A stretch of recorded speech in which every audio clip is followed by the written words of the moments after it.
It's 8 o'clock at night, and we're going to hoist anchor and sail to Cabo. As soon as we left the protection of Bahia Magdalena, the conditions got spicy. As predicted, we were greeted with a stiff breeze and the Pacific swell, routinely surfing down waves and hitting speeds over 8 knots. Luckily, the conditions weren't as bad as the leg from Ensenada to Asunción, and our autopilot could still steer without much trouble. This was a huge relief for us because it freed us from the helm and allowed us to cook, shower, and be normal human beings during the last stretch of the Baja Peninsula. By this point, we were really in a groove. Sam found a happy place and could drone out all the wind, waves, and the rolling. I was a little more on edge, as the captain, paying close attention to the conditions and looking for signs of whether or not the sea state would worsen. Luckily, it never did, and this footage shows the worst that we encountered on this passage.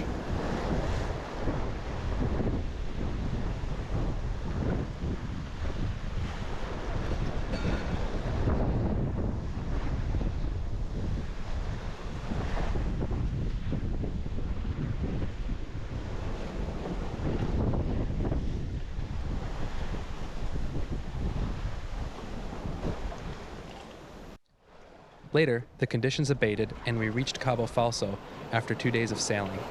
The wind completely died when rounding the cape and we bobbed in the ocean, waiting for the slightest puff of wind to bring us towards land. Here we are, sailing past Neptune's finger.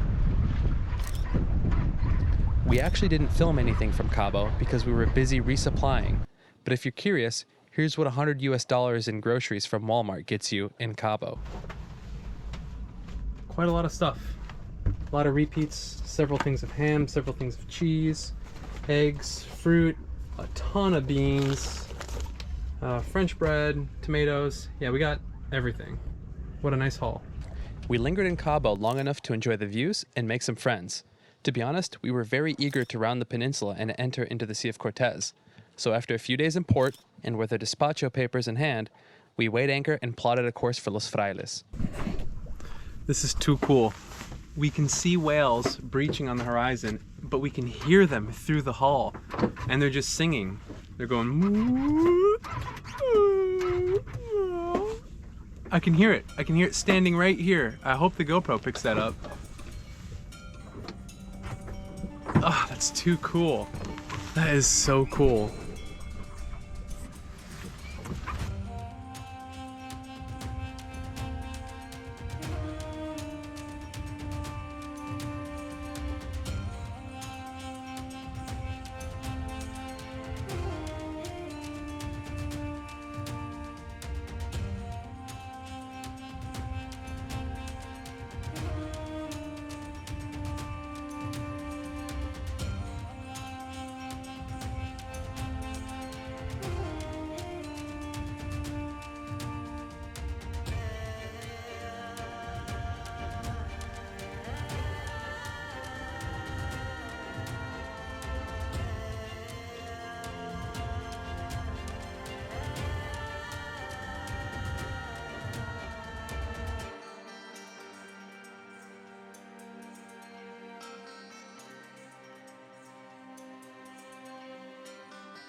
Some of them were breaching just right over there. Full out of, full body out of water. Some just a tail. But today is a really special sail because we've officially entered the Sea of Cortez and we're not alone. We've got 2 buddy boats back there. We've got Copacetic and Rasher. And Rasher is actually tagging along with us just until San Jose del Cabo because he needs to haul out. He actually struck rocks and was taking on water.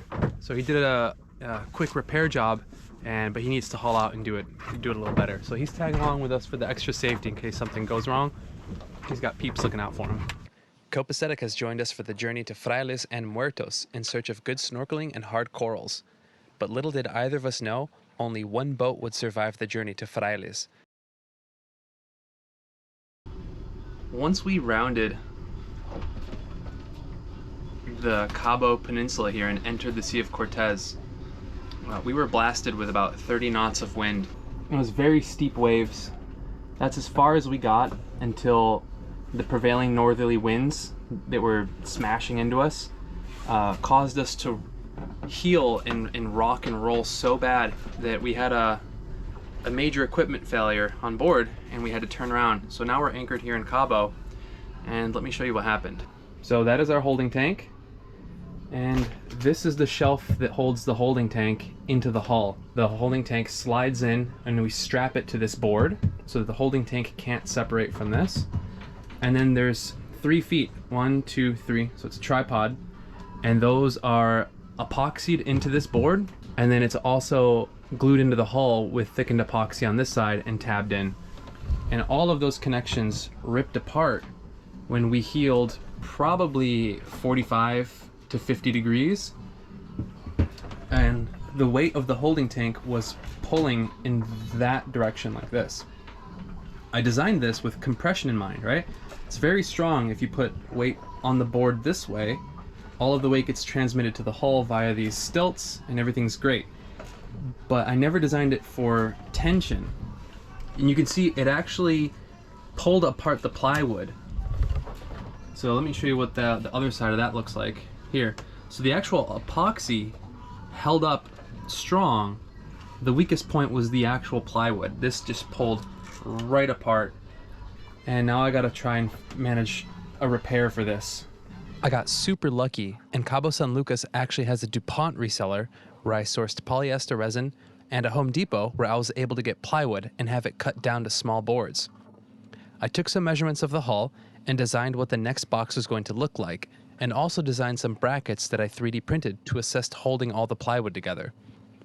The brackets were super handy because they allowed me to disassemble the project and cut different pieces of it to size, and then reassemble it to test fitment. I could easily remove the shelf and access the legs for filleting and tabbing, and then reinstall the shelf later. It took me 8 straight days of cutting, gluing, glassing, and 3D printing to finish this job, but in the end, we have a much stronger system, and one heck of a pooped captain.